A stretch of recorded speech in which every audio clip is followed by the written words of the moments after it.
नमस्कार, मैं हूं आलोक शुक्ला। स्वागत है आपका हमारे खास कार्यक्रम में। आज के अपने इस कार्यक्रम में हम बात करेंगे कानपुर के शनिगवा गांव के करौली दरबार के मुखिया गुरुजी के बारे में। गुरुजी को लोग काफी सम्मान देते हैं, एक धर्मगुरु के रूप में भी उनको सम्मान मिलता है। इसके अलावा गुरुजी ने तमाम सामाजिक कार्य किए हैं और लाखों लोगों को इससे उन्होंने लाभान्वित किया है। तो आइए जानते हैं गुरुजी के बारे में और करौली दरबार के बारे में।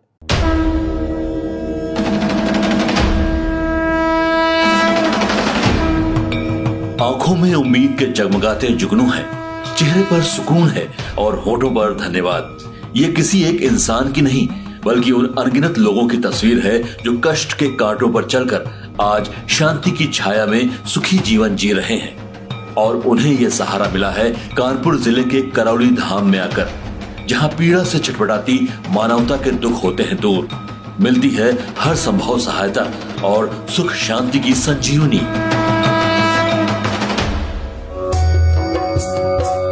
जरूरतमंदों की सेवा, मदद और मानव कल्याण का मिशन लेकर कार्य कर रहे हैं करौली धाम के प्रणेता गुरुजी। समाज सेवा में लगातार उल्लेखनीय योगदान देने वाले करौली धाम में भक्ति और अध्यात्म का वातावरण भी लोगों को अपनी ओर आकर्षित करता है। इस धाम में वैदिक विधि विधान पूर्वक किए जाने वाले हवन पूजन, जहां भक्तगणों को ईश्वर की आराधना में लीन होने का अवसर देते हैं, तो वहीं भक्ति संगीत की स्वर लहरियां उन्हें आनंद में झूमने पर मजबूर करती हैं। सर को झुका लो, शेरा वाली को मना लो, सर को झुका लो, शेरा वाली को मना लो, चलो दर्शन पालो जल्दी, वो करती मेहरबानियां। तो आइए बातचीत शुरू करते हैं गुरुजी से। गुरुजी, आपका हमारे कार्यक्रम में बहुत बहुत स्वागत है। नमस्कार गुरुजी, सबसे पहले तो आप हमें बताइए कि आप इतनी समाज सेवा करते हैं, तो समाज सेवा के क्षेत्र में आप आगे कैसे रहते हैं? एक्चुअली में जो हमारा जन्म भी है वो किसान परिवार में ही हुआ है। तो शुरुआत से ही एक किसानों के प्रति एक सहानुभूति जो उनके कष्टों को लेकर की थी वो बराबर बनी रही। और इसके पश्चात शिक्षा में हमने चिकित्सा सेवा का क्षेत्र चुना। तो बाद में किसानों को उनकी जो सेवा हो सकती थी, जो उनको सहयोग हो सकते थे, वो उनके हम लोग एक संगठन बना करके करते रहे। इसके बाद चिकित्सा के रूप में हम लोगों ने यहाँ कार्यक्रम शुरू किया, एक आश्रम बना करके, लौकुश आश्रम नाम से, करौली में। फिर यहाँ चिकित्सा का कार्य शुरू हुआ। तो यहाँ गरीबों की चिकित्सा जो है वो एकदम मुफ्त की जाती थी, फ्री की जाती थी।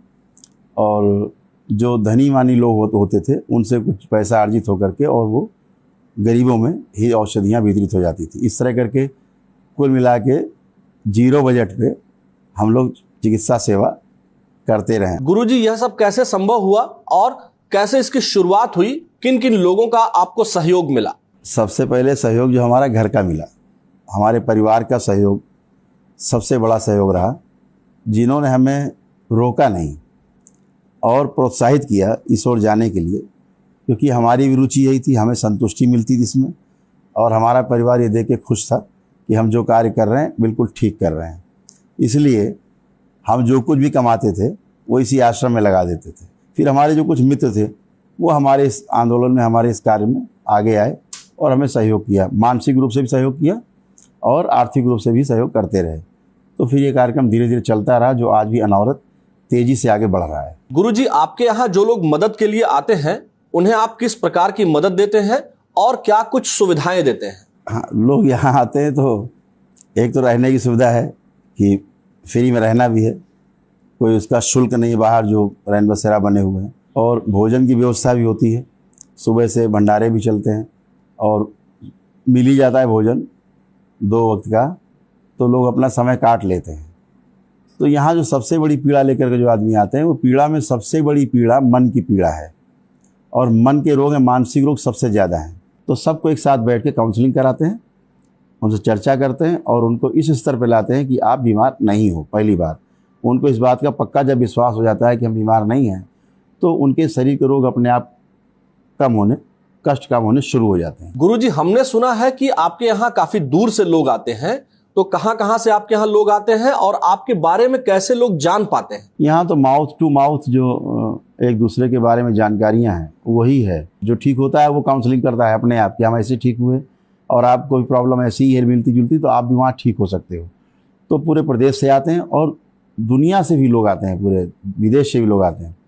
उनमें विदेश से आने वाले लोगों में NRIs हैं जो यहाँ भारतवंशी हैं और यहाँ आते हैं, और वो भी आते हैं जो विदेश के ही लोग, अंग्रेज हैं, वो लोग भी आते हैं और यहाँ महीनों रुक करके अपना उपचार करा के और स्वस्थ होकर यहाँ से जाते हैं। गुरुजी, आपको लोग धर्मगुरु के रूप में भी जानते हैं और मानते भी हैं। ऐसे में किस प्रकार से लोग धर्मगुरु के रूप में आपसे मदद प्राप्त करते हैं? ये गुरुओं का दरबार है और इसे स्थापित करने में जो मुख्य भूमिका रही है वो हमारे परम पूजनीय गुरुदेव पंडित श्री राधारमण जी मिश्र, जो समाधिस्थ हैं, और हमारी गुरुमाता माँ कामरू कामाख्या, ये उनका स्थापित किया हुआ दरबार है। तो यहाँ वैदिक परंपरा का तो वैसे ही पालन होता है।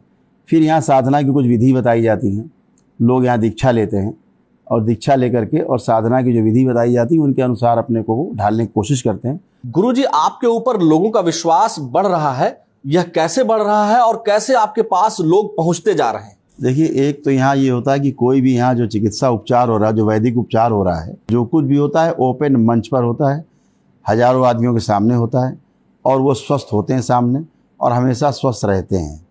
तो जब स्वस्थ होने के बाद उनमें विश्वास बनता है, जब किसी अगले व्यक्ति को वो अस्वस्थ देखते हैं तो वो अपनी आप बीती बताते हैं कि हम ऐसे स्वस्थ हुए और आप वहाँ जा सकते हो और आप भी स्वस्थ हो गए। इस आधार पर, प्रमाण के आधार पर यहाँ पर जो भीड़ है वो प्रमाण के आधार पर है, सुनने के आधार पर नहीं है। गुरुजी, हमारे इस कार्यक्रम में आने के लिए आपका बहुत बहुत धन्यवाद। इसी के साथ इस कार्यक्रम में फिलहाल इतना ही। मुझे दीजिए अनुमति। प्रणाम।